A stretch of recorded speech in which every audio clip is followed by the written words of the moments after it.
fatal outside Newtownbutler.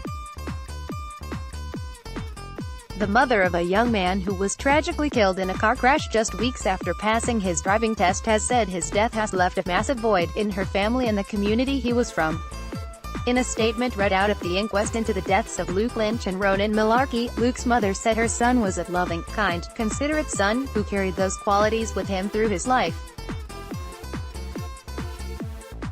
Ms. Lynch said she could go on forever praising her son Luke, who was in the prime of his life when taken too soon.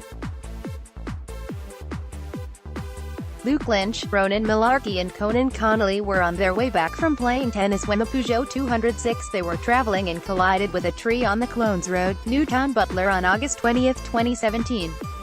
Luke, 22, was pronounced dead at the scene while Ronan, 21, died of his injuries at Southwest Acute Hospital SWAH on August 22.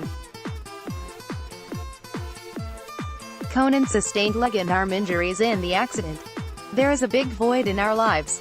Life will never be the same again," read Ms. Lynch's statement.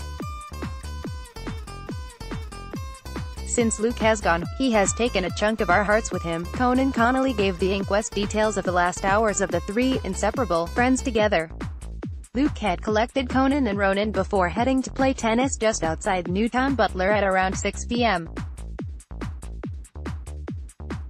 They finished playing tennis at around 8 p.m. before heading to Clones for a spin. It was on the way back from Clones, just minutes from their homes, that accident occurred. Conan described remembering going around a bend in the road before the car just went and started to spin. Luke attempted to correct the spin before the car collided with a tree and ended up in a field. There was damage to all panels of the Peugeot 206.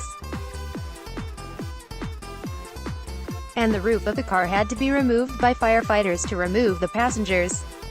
Gerard Nickel, who was first on the scene, told the inquest how he was alerted to the crash by his daughter, who had heard skidding and a loud bang. Mr. Nickel then saw smoke before making his way to the field, while the emergency services were alerted. He saw Conan in the back seat, who was shouting for help. Ronan was in the front passenger seat while Luke was lying across Conan's legs. Mr. Nickel told how another person disconnected the battery in the car and cut Ronan's seatbelt to help him breathe easier. Mr. Nickel told the coroner that this specific part of the road was prone to accidents and there had been some serious accidents in the last number of years. Coroner Patrick McGurgan, before delivering his findings, said speed was a factor coupled with an experience. He hoped that young people, in particular young males, pay attention and slow down when driving. Mr. McGurgan said if anything can come from this tragedy, it will be that people sit up and think before driving. "There are too many fatalities from road traffic collisions this year, north and south," said Mr. McGurgan. He hoped to see a downward trend and that people will learn from the tragedy. Mr. McGurgan found Luke Lynch to have died from multiple injuries in a road traffic collision and Ronan Melarkey from a traumatic brain injury.